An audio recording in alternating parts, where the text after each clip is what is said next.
दोस्तों स्वागत है आप लोगों के चैनल विजडम सी में। एक डाउट काफी सारे लोगों को आ रहा है क्योंकि मेरे पास में काफी सारे कमेंट्स आए हुए हैं। इवन कई सारे व्हाट्सएप मैसेजेस भी मेरे पास में आए इस डाउट के बारे में। अब यहाँ पे डाउट ये है कि अगर आपने जनवरी 2021 का एग्जाम दे रखा है तो क्या आप मई 21 का एग्जाम दे सकते हैं कि नहीं दे सकते हैं। तो यहाँ पे इसके बारे में बात करेंगे और यहाँ पे मेरे पास में एक नोटिफिकेशन आई सी आई की विच इज ऑफ 7 नवंबर 2020। ये जो नोटिफिकेशन है अगर आप चाहें तो वीडियो के नीचे डिस्क्रिप्शन से ले सकते हैं। अदरवाइज मैंने इसको टेलीग्राम पे भी शेयर कर रखा है, so you can go and you can find out from the Telegram channel as well.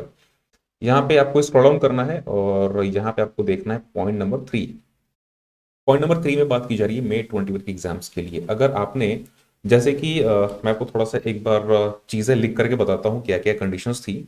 अब यहाँ पे जो नवंबर 20 का एग्जाम्स था इसमें कंडीशंस थी कि अगर आप चाहें तो जनवरी 21 में चाहें तो ऑप्ट आउट कर सकते हैं, या अगर आप चाहें तो मई 21 में ऑप्ट आउट कर सकते हैं। अगर आप नवंबर 20 के एग्जाम देना नहीं चाहते हैं तो कुछ लोगों ने नवंबर 20 के एग्जाम्स कंप्लीट पूरा का पूरा दिया। कुछ लोग यहाँ पे जनवरी 21 के लिए ऑप्ट आउट कर लिए और यहाँ पे कुछ लोगों ने मई 21 के लिए ऑप्ट आउट कर लिया।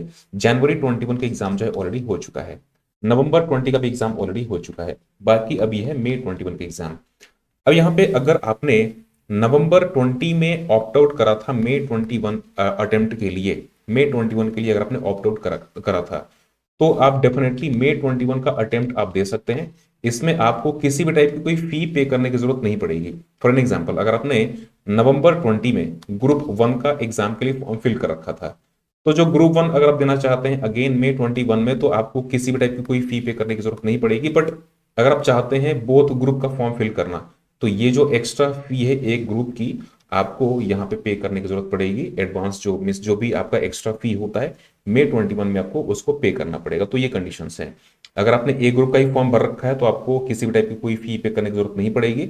और अगर आपने बोथ ग्रुप नवंबर 20 में अगर आपने एक ग्रुप के लिए फॉर्म फिल कर रखा था और चाहते हैं मई 20 में बोथ ग्रुप के लिए फॉर्म को फिल करना और बोथ ग्रुप के लिए अप्लाई करना, तो डेफिनेटली आपको जो एक्स्ट्रा ग्रुप है उसके लिए आपको फी पे करनी पड़ेगी। बट यहाँ पे जो फॉर्म्स हैं, फॉर्म्स आपको फिल करना मैंडेटरी है। जैसे एग्जाम फॉर्म्स निकल जाएंगे तो आपको उन सारे के सारे फॉर्म्स को फिल करना मैंडेटरी है। जैसे कि 31 मार्च से आई थिंक यही डेट है, इस तारीख से जो फॉर्म्स हैं ऑनलाइन फॉर्म्स एग्जामिनेशन फॉर्म्स आना शुरू हो जाएंगे। तो 31 मार्च या उसके बाद आपको जो फॉर्म्स हैं वो फॉर्म्स फिल करना जरूरी होंगे। नाउ अब यहाँ पे हम आते हैं सेकंड कंडीशन पे।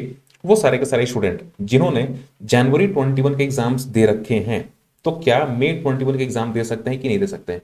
बिल्कुल दे सकते हैं। आपको भी फॉर्म्स फिल करने पड़ेंगे। मई 21 का जो फॉर्म है आपको फिल करना पड़ेगा। हालांकि जो पेमेंट होगी एग्जाम फॉर्म्स की, जो पेमेंट होगी आपको पूरी की पूरी पे करनी पड़ेगी, क्योंकि आपने नवंबर 20 तो ऑप्ट आउट कर लिया बट आप आगे जनवरी 21 के एग्जाम्स में, और जनवरी 21 का एग्जाम आपने दिया जो कि बिल्कुल वैसा ही था जो कि नवंबर 20 के एग्जाम्स था। मीन्स आपके जो इसमें अटेम्प्ट थे वो भी काउंट हुए नहीं है।